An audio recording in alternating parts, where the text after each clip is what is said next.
rather than jamming in my knees, and I was up and running again. Back into the building, looking for a new, more efficient way to enter its spaces. Parkour, the art of moving, gets my adrenaline going, while at the same time, a slow calm creeps over me. Make a misstep and I fall down the brick walls. It is exhilarating and settling, all at once. I made another 3 passes through the building's interesting web of space, broken floors, gaping stairwells, equipment, using a mix of runs, vaults, jumps, and drops to find the line, the simplest and most straightforward path through the half-ruined walls, the low brick rises, the empty staircases. Energy burned my muscles, my heart pounded. But the whole time I tried to maintain a distinct and separate calm. Find the line, always the line. Around me in the distance, I could hear traffic beginning to build, the sky lightening for the new day. People think that what the British call council housing is an eyesore. It's all in how you look at it. To a parkour runner, the old square buildings are beautiful, full of planes and walls to run up and bounce off, railings and ledges to walk and jump from, neighbors who don't call the police at the merest noise. The last route, I dropped from the 2nd story to the 1st, grabbing a bar, swinging, letting go in a controlled fall. "Hey!" a voice yelled at me as I slammed through the air. I hit, rolled, let the energy of impact bleed nicely through my shoulders and bottom. I ended up on my feet and took 3 steps and stopped.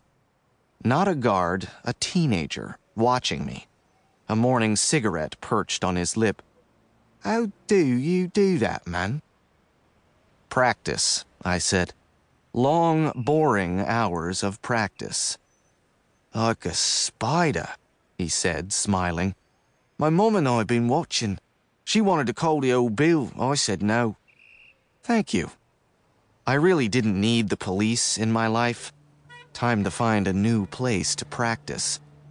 I waved at my benefactor and decided to cool down with a long, straightforward run. 20 minutes in a long, looping circle, a normal jogger out for his paces, and I jumped back into my car to drive home. Most Americans living in London don't have cars. You don't need them. I have one for security. I headed up to our apartment off Charlotte Street, not far from the British Museum. I slipped inside, trying to be quiet, hoping that Lucy was still asleep. She was up, drinking juice at the small kitchen table, frowning at an open laptop. She glanced at me. "Good morning, monkey," she said, putting her gaze back to the laptop. "Out making mischief?" I'd forgotten to take off the hand coverings I wore to protect my palms on the parkour runs. I could hear the disappointment in her voice. "Hi." "You didn't fall off a building," she said. "No, Lucy." I poured a glass of juice. "What a relief. When you miss grabbing the edge of a wall and plummet to an untimely end, I can tell the baby you died getting your morning fix of crazy. The walls aren't high. I don't take stupid chances." Defensive.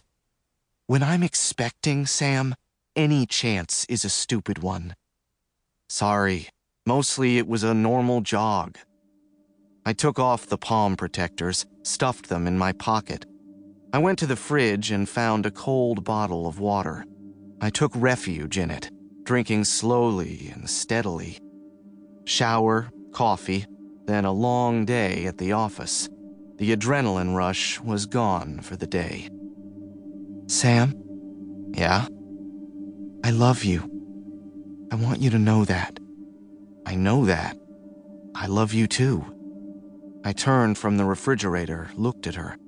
She was still studying her laptop, her hand perched on the soft fullness of her belly. The baby was 7 months along, and I suppose, with the imminence of parenthood, Lucy and I were both more serious these days. Well, she was. I hadn't yet been able to give up.